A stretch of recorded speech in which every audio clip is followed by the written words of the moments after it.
Ikipe ya Rayon Sports y'abagore yiteguye gukora amateka adasanzwe muri Cecafa 2026. Abari amateka mashya arashoboka. Abakunzi ba Rayon Sports hari indi nkuru ikomeye igiye kubahuza n'ikipe yabo. Mu gihe ikipe y'abagabo yamaze kwandika amateka adasanzwe mu irushanwa rya Cecafa 2026, yaje kuba itwarwa yatsindaga ikipe ya Gor Mahia yo muri Kenya ibitego bijya kuri 2-1, igahita ikuraho umuvumo w'imyaka 28 ikipe ya Rayon Sports yaherukaga igikombe cya Cecafa. Dore ko yabyirukaga mu mwaka w'1998. Kuri ubu rero amaso yose agiye kwerekeza kuri Rayon Sports y'abagore. Iyi nayo igiye guhagarara Rayon Sports mu irushanwa rya 2026 CAF Women's Champions League Cecafa Qualifiers. Ikipe y'abagore ya Rayon Sports igiye gutangira urugendo rwayo kuri uyu wa kane, aho izaba iharanira kubona iki kizaherekeza ku rwego rukomeye rwa CAF Women's Champions League. Ni urugendo rufite byinshi bisobanuye kuri Rayon Sports, ku bakinnyi ndetse no ku bafana bayo. Rayon Sports ishobora kwandika amateka adasanzwe. Uyu mwaka wa 2026 ushobora kuba umwaka w'amateka akomeye kuri Rayon Sports. Nyuma y'uko ikipe mu bagabo yaje kwitwara neza ikegukana igikombe cya Cecafa, ubu ikipe y'abagore nayo niyitaye irashaka guhesha ishema abakunzi b'ikipe ya Rayon Sports ndetse no gutwara igikombe. Iyo Rayon Sports y'abagore ibashije kuba yatwara kino gikombe, bivuze ko ikipe ya Rayon Sports muri rusange yaba yegukanye ibikombe bibiri bya Cecafa mu mwaka umwe, kimwe cy'abagabo ikindi cy'abagore. Ibi byaba ari amateka adasanzwe ku mupira w'amaguru mu Rwanda. Niyo mpamvu iyi mikino igomba gufatwa nk'imikino ikomeye. Urugamba rwo gushaka igikombe, ariko none urugamba rwo gukomeza kubaka izina rya Rayon Sports ku rwego rw'akarere ka Afurika y'Uburasirazuba. Amahirwe yo kwinjiza amafaranga Rayon Sports. Hari n'ikindi kintu kindi gikomeye kuri uyu mukino. Niba Rayon Sports y'abagore ibashe kwitwara neza ikegukana irushanwa, Rayon Sports ishobora kuzabona amafaranga ajya ku 250 by'amadolari, nk'uko amakuru akomeza gukwirakwizwa kuri ino gahunda abivuga. Amafaranga yaba ari inyungu ikomeye cyane ku ikipe, kandi ntabwo byaba ari amafaranga gusa, byabivuze ko ikipe y'abagore nayo ishobora kugira uruhare runini mu iterambere ry'umuryango wa Rayon Sports. Niyo mpamvu abafana bakwiriye kureba iyi mikino nk'amahirwe yo gushyigikira ikipe yabo, ariko nanone ikaba n'amahirwe ashobora kwagura inyungu z'ikipe ya Rayon Sports mu buryo bw'amafaranga. Aba rero basabwa kwerekeza kuri Kigali Pele Stadium. Abakunzi ba Rayon Sports bamaze kugaragaza ko bashobora kujya inyuma y'ikipe yabo. Mu minsi ishize ubwo Rayon Sports y'abagore yakinaga mu Nzove, abafana bagiye kuyishyigikira ku bwinshi. Ubu noneho ubutumwa burasobanutse, gahunda ni Kigali Pele Stadium igomba kuba yuzuye. Ikipe y'abagore nayo ikeneye kubona imbaraga z'abafana bayo basanzwe bazwi mu gufana abagabo, kuko iyo umukinnyi yinjiye mu kibuga akabona ibihumbi by'abafana bimushyigikiye, bituma yumva ko adakina wenyine, akagira n'icyizere. Rayon Sports y'abagore ikeneye kumva ko umuryango wose wa Rayon Sports uri kumwe nayo. Ikipe ya Rayon Sports igiye guhura n'igitutu gikomeye. Amarushanwa ya CAF ntabwo ari amarushanwa yoroshye. Ikipe yose iza muri aya marushanwa ifite intego imwe: gutsinda ndetse no gukomeza irushanwa neza.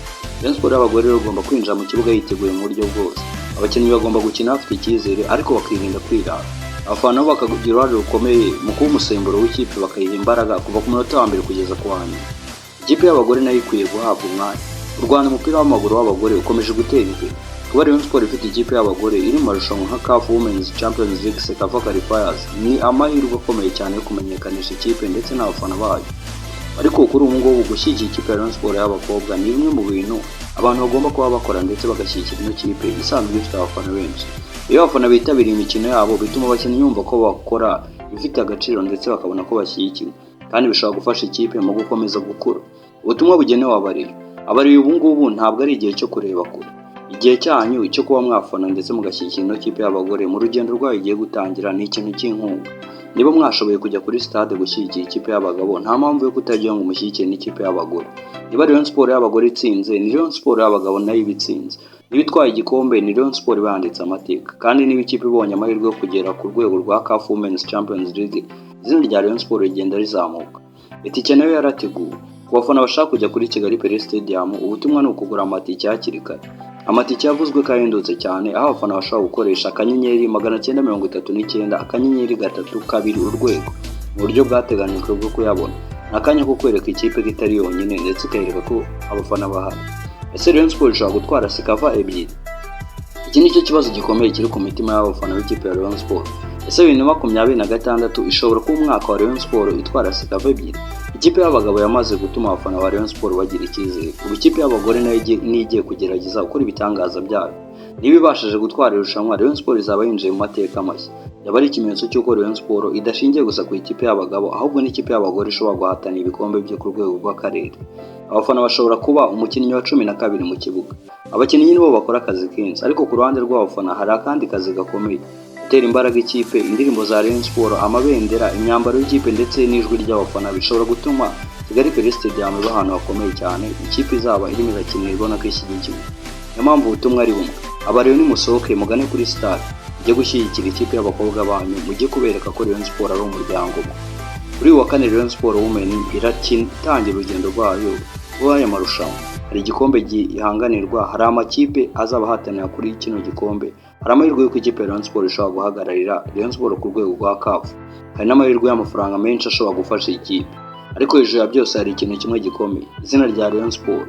Ni abakobwa ba Rayon Sport, niba abakobwa ba Rayon Sport bashobora gutwara Sekafa 2026 uzaba ari umwaka wihariye ku bakunzi b'ikipe y'ubururu n'umweru. None se abariyo muriteguye? Ese Kigali Pele Stadium izaba yuzuye? Ese Rayon Sport y'abagore ishobora gutwara Sekafa igatuma abafana ba Rayon Sport bishimira mu mwaka umwe gutwara ibikombe bibiri? Igisubizo tuzagihabwa no mu kibuga. Ariko mbere y'uko abakinnyi bajya mu kibuga n'abafana muzagerageze muhabe.